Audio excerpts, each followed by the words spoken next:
Good morning प्यारे बच्चों।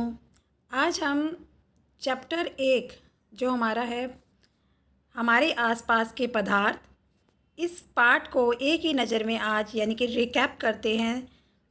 पूरे चैप्टर की समरी को रिवाइज करते हैं। जैसे हमारे चारों ओर स्थिति, वस्तुओं का आकार, आकृति और बनावट अलग अलग होती है। पदार्थ पदार्थ किसे कहते हैं? पदार्थ वह वस्तु है जो द्रव्यमान रखती है तथा स्थान घेरती है। तीसरा पॉइंट, भारत के प्राचीन दार्शनिकों ने पदार्थ को 5 मूल तत्वों वायु, पृथ्वी, अग्नि, जल और आकाश ऐसा माना जाता है कि जो हमारा शरीर है, हमारे शरीर की उत्पत्ति भी 5 मूल तत्वों से होती है, जो कि वायु, पृथ्वी, अग्नि, जल और आकाश से बनी होती हैं। आधुनिक वैज्ञानिकों ने, जो हमारे मॉडर्न साइंटिस्ट थे, पदार्थों को उनके भौतिक गुणधर्म एवं रासायनिक प्रकृति के आधार पर वर्गीकृत किया। पदार्थ के कणों के बीच पर्याप्त रिक्त स्थान होता है। एक गिलास जल में शहद की एक बूंद डालकर शहद की शुद्धता परखी जाती है। जैसे आजकल बहुत ही ज़्यादा मिलावटी शहद आ रहे हैं। शहद कैसे बनता है? शहद बनता है, मधुमक्खियाँ विभिन्न फूलों पर जा जाकर पूरे दिन मेहनत कर करके रस चूसती हैं और फिर रस उनका जो बनता है शहद बनता है। यानी कि एक बहुत ही कठिन कार्य है, एक बहुत ही मेहनत से परिपूर्ण कार्य जो मधुमक्खी है वो करती हैं और हमारे लिए शहद बनाती हैं।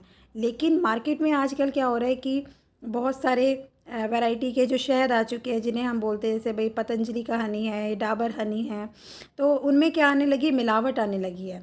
यानी कि वो चीनी जो है, चीनी को सिरप बना के शहद बना के भेज देते हैं, लेकिन वो प्योर नहीं होते हैं।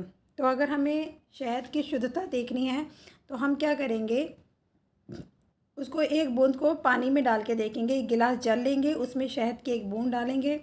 अगर शहद एक वर्ण रेखा में गिरता है तो वह शुद्ध माना जाता है, यानी कि एकदम से गिर गया, सीधी रेखा में गिर गया तो वो शुद्ध माना जाता है।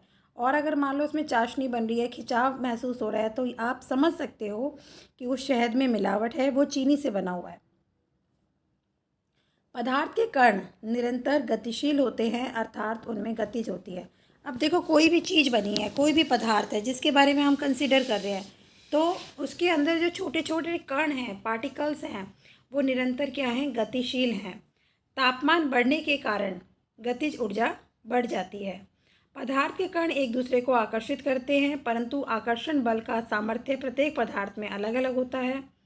अब ये वाली बात हम कैसे कंसीडर कर सकते हैं? जैसे मान लीजिए बर्फ़ है, तो बर्फ़ के जो कण हैं वो एक दूसरे को आकर्षित कर रहे हैं, पास पास एक दूसरे को खींच के रखे हुए हैं, जिसकी वजह से वो एक प्रॉपर आकार से है। और जल है, उसमें जो कण हैं वो इतनी अच्छी तरीके से एक दूसरे को आकर्षित नहीं कर रहे। और इसी कंपैरिजन में अगर हम गैस की बात करते हैं, तो गैस के अंदर जो कण होते हैं वो बहुत ही ज़्यादा दूर दूर होते हैं, और जो उनमें आकर्षण होता है वो ना के बराबर होता है, नगण्य होता है। तो प्यारे बच्चों, नेक्स्ट पॉइंट हम कह सकते हैं कि जो ऐसी कौन से पदार्थ को हम देखें जिसमें हम तीनों अवस्थाओं को, तीनों रूपों को देख सकते हैं। तो जल जो है हम ठोस रूप में भी देख सकते हैं, जल को हम द्रव्य रूप में भी देख सकते हैं, और जल को हम गैसीय रूप में भी देख सकते हैं। अगर वो बर्फ़ के उसमें है तो वो ठोस है, अगर वो जल के स्वरूप में है तो वो द्रव है, और अगर जब हम जल को बहुत अधिक गर्म कर देते हैं तो वाष्पीकरण होना शुरू हो जाता है, तो वो गैस की अवस्था में पाया जाता है। ठोस के अगर हम भौतिक गुणधर्म के बारे में बात करें, तो ठोस पूर्णतः असंपीड्य, निश्चित आकार तथा स्थिर आयतन के होते हैं। ठोस के कण अपनी मध्य स्थिति के चारों ओर दोलन कर सकते हैं। ठोस पदार्थों में दूसरे ठोस से विचलित होने का गुण नहीं होता। द्रव अपेक्षाकृत असंपीड्य तरल होते हैं, इनका आयतन निश्चित होता है परंतु आकार नहीं। गैस जल में विस्तृत होकर घुल जाती है, इसी गुण के कारण जलीय जंतु व पौधे जल में जीवित रहते हैं। अब देखो बेटा, अगर हम बात करते हैं जल में रहने वाले जीवों की, जैसे आपकी मछली हो गई, हाइड्रा हो गया, मगरमच्छ हो गया, तो वो किस प्रकार ऑक्सीजन गैस ग्रहण करते हैं, क्योंकि ऑक्सीजन तो सभी को चाहिए, सभी की रिक्वायरमेंट है। तो क्या होता है कि वो जो जल के अंदर उपस्थित ऑक्सीजन होती है उसको ग्रहण करते हैं, और किस रूप में ग्रहण करते हैं? गैस जल में विसरित होकर घुल जाती है। जो गैस होती है, जैसे फॉर्मूला क्या है, जल का फॉर्मूला क्या होता है? H2O। जल का फॉर्मूला क्या होता है? H2O। तो देखो H2O ये जल का फॉर्मूला होता है। तो इसमें दो अणु जो हैं वो किसके हैं? हाइड्रोजन के हैं, और एक अणु जो है वो किसका है? ऑक्सीजन का है। तो ये किसके अंदर ऑक्सीजन जो होती है वो पानी के अंदर घुलनशील होती है, जैसे जिसको जो जलीय जीव हैं वो ग्रहण करते हैं।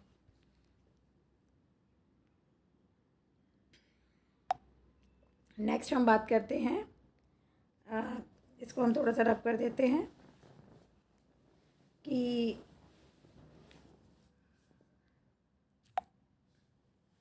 ठोस की अपेक्षा द्रव में विसरण की दर अधिक होती है, क्योंकि द्रव अवस्था में कणों में रिक्त स्थान अधिक होता है तथा वे स्वतंत्र रूप से गति कर सकते हैं।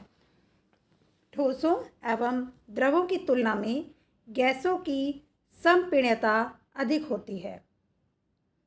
ठीक है, यानी कि हम जो उस गैसों को सिलेंडर में भरते हैं, आपके गैस जो होते हैं, जैसे मान लीजिए LPG है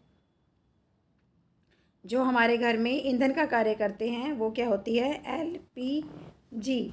LPG की फुल फॉर्म होती है लिक्विफाइड पेट्रोलियम गैस। तो इनके अंदर संपीड़ितता अधिक होती है, कंपैरिजन हम बात करें ठोस की और द्रव की।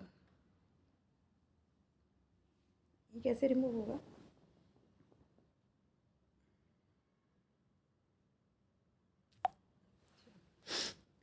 उसके बाद है कणों की तेज गति या अत्यधिक रिक्त स्थानों के कारण गैसों व अन्य गैसों में विसरण बहुत अधिक तीव्रता से होता है। अब बात करते हैं हम तापमान की। तापमान यानी कि टेम्परेचर। अगर हमें जो हमारा स्टैंडर्ड SI यूनिट होती है वो होती है केल्विन। क्या होती है बेटा? केल्विन, जिसको हम K से डिनोट करते हैं, यानी कि केल्विन। ठीक है। अब क्या होता है कि तापमान की माप केल्विन से सेल्सियस में बदलने के लिए तापमान से 273 घटाना चाहिए। अगर मान लीजिए हम केल्विन से टेम्परेचर को, तापमान को सेल्सियस में बदल रहे हैं, तो हम उसमें से 273 माइनस करेंगे, और अगर सेल्सियस से केल्विन में बदलना है, अगर केल्विन में बदलना है तो 273 जोड़ देंगे। अब देखिए, मान लीजिए हमें K से किस में बदलना है? सेल्सियस में बदलना है। तो हम इसमें क्या करेंगे? -273, 273 घटा देंगे।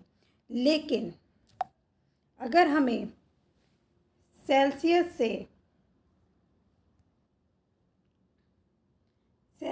से केल्विन में बदलना हो तो हम +273 कर देंगे। किसी ठोस का गलनांक होता है उसका मेल्टिंग पॉइंट, जिस पे वो पिघलना शुरू होता है। किसी ठोस का गलनांक उसके कणों के बीच आकर्षण बल के सामर्थ्य को दर्शाता है। 0 डिग्री सेल्सियस पे जल के कणों की ऊर्जा उसी तापमान पर बर्फ के कणों की ऊर्जा से अधिक होती है। ठीक है। जल का क्वथनांक यानी कि उसका मेल्टिंग पॉइंट, ऐसा टेम्परेचर जिस पे जल जो है वो उबलना शुरू कर देता है। जल का क्वथनांक 373 केल्विन या 100 डिग्री सेल्सियस होता है। जल का क्वथनांक यानी कि उसका मेल्टिंग पॉइंट, यानी कि जिस टेम्परेचर पे जल उबलना शुरू कर देता है वो 373 केल्विन, और डिग्री सेल्सियस की बात करें तो 100। तापमान बदलकर हम पदार्थ को एक अवस्था से दूसरी अवस्था में बदल सकते हैं। मान लो कि अगर हम किसी भी पदार्थ की तापमान में कम या ज़्यादा कर देते हैं, या कि कभी टेम्परेचर कम कर देंगे तो जो जल है वो बर्फ़ का रूप धारण कर लेगा, और अगर हम तेज़ कर देंगे तो वो जल का रूप धारण कर लेगा, और भी उससे ज़्यादा तेज़ कर देंगे तो गैस का रूप धारण कर लेगा। तो इस कारण हम क्या कर सकते हैं? उसकी अवस्थाओं को बदल सकते हैं। चलिए, आज के दिन हम कुछ इम्पॉर्टेंट क्वेश्चन डिस्कस करते हैं। सबसे पहला प्रश्न है, गर्म शुष्क दिन में कूलर कमरे को अधिक ठंडा क्यों करता है? गर्म शुष्क दिन में आर्द्रता कम होने के कारण वायु शुष्क होती है। यह वायु कूलर के पंखों द्वारा खींची जाती है। तो कूलर में मैट पर टपकता हुआ जल, जो हम वो लगाते हैं ना जाली, खिड़की के पास जो जाली लगाते हैं, घास लगाते हैं, वो वाष्पीकृत होकर गर्म व शुष्क वायु को गर्मी के अवशोषित कर लेता है, जिसके परिणाम स्वरूप वायु ठंडी हो जाती है। यह वायु कमरे को ठंडा कर देती है। उसी के साथ साथ हम दूसरा प्रश्न डिस्कस करते हैं। गर्मियों में घड़े का जल ठंडा क्यों होता है? घड़े में छोटे छोटे छिद्र होते हैं, जिसके माध्यम से गर्मियों में जल रिसकर वाष्पीकृत होता रहता है तथा वाष्पन के लिए वह ऊष्मा जल से ही लेता है, जिस कारण घड़े में रखा जल ठंडा हो जाता है। यानी कि वाष्पीकरण जो प्रक्रिया होती है, वाष्पीकरण की प्रक्रिया के द्वारा जो घड़ों का पानी है वो ठंडा हो जाता है। एसीटोन या पेट्रोल, एसीटोन होता है जैसे आपकी जो नेल पॉलिश होती है, जब भी आप अपने नेल पॉलिश को अपने हाथ पर लगाओगे तो आपको ठंडा ठंडा महसूस होता है। तो एसीटोन या पेट्रोल या इत्र को हथेली में डालने से इनका कण हथेली में ऊर्जा प्राप्त कर वाष्पीकृत हो जाता है, जिससे हथेलियाँ ठंडी हो जाती हैं। कप की अपेक्षा प्लेट से हम गर्म दूध या चाय जल्दी क्यों पी लेते हैं? आपने बेटा अक्सर देखा होगा, जो हमारे बड़े बूढ़े हैं या हमारे छोटे छोटे बच्चे हैं, हम उनको कभी भी चाय या दूध गिलास में नहीं देते हैं, हम उनको हमेशा कटोरी में देते हैं, प्याली में देते हैं। पहले ज़माने में तो जो कप होते थे उनके नीचे भी प्लेट होती थी, प्याली होती थी, उसमें बड़े बूढ़े जो है चाय डालते थे और फिर पीते थे। ऐसा क्यों करते थे? इसके पीछे एक कारण था कि प्लेट की सतह पर क्षेत्रफल कम की सतह से अधिक होता है, यानी कि क्षेत्रफल का हिसाब है। अगर चीज़ चौड़ी है, उसका जो क्षेत्रफल है वो ज़्यादा है, तो उसमें क्या होगा, चीज़ जल्दी ठंडी हो जाती है तथा ठंडी होने के कारण जल्दी पी जाती है। बाकी क्वेश्चंस आप अपने आप ट्राई करिए, इसमें अभ्यास के प्रश्न हैं। जैसे तापमान है, ये मैं बता चुकी हूँ कि अगर हमें तापमान को सेल्सियस इकाई में परिवर्तित करना है तो -273 करना पड़ेगा, और अगर सेल्सियस डिग्री को केल्विन में करना है बच्चों तो +273 करना पड़ेगा।